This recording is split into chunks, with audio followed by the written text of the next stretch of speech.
first year we had a compulsory workshop on EndNote.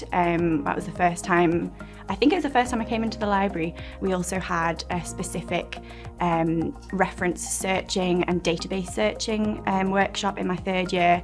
Yeah, I had one-to-one assistance just in terms of how to access different journals specific to my course, because I was really struggling with that in terms of what's available online, what's available actually physically here in the library, which I didn't realise they had such an extensive physical journal collection here as well.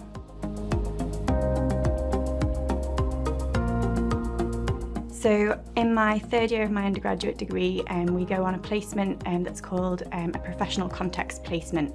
I was based in a local NHS trust with the Voice team, and we had to do a project for our degree, but also for the trust that we're working with. So it was a professional document we had to come up with. And that was pretty scary, obviously, because we had to do it in a professional way. We had to submit it to the NHS Trust as a professional document. The library had told us, you know, we need to be careful about what sources we use. We need to be careful about what references we're taking from. You know, is it just a Wikipedia page, or is it an official, you know, journal accepted document?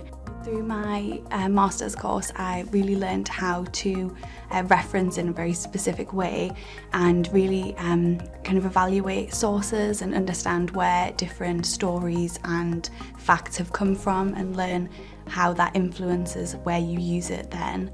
I learned a lot more research skills in terms of accessing information on the internet and then using that, kind of backing that up with academic research as well. As I kind of came into contact with the library and used library search and had those extra workshops, kind of built up this knowledge of actually this is really important. Database searching is a really key skill that obviously showed through my placement experience and the document that I provided for them, which was really successful.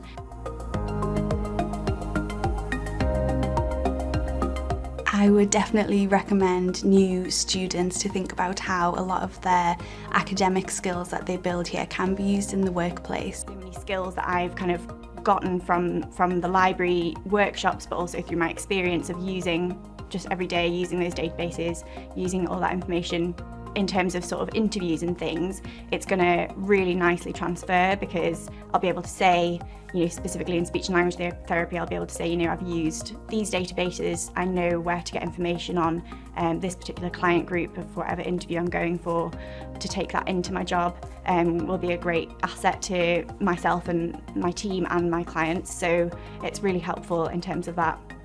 I think the one piece of advice I give to students at the beginning of their degree is to engage with the skills that the library can teach you as early as possible, because the sooner you practice these skills, the easier they'll come to you. I would definitely say to make more use of the library staff here as well, because I don't think I realised how valuable they were right until near the end of my MA. I think I could have had a lot more support and help kind of through the whole time rather than right towards the end.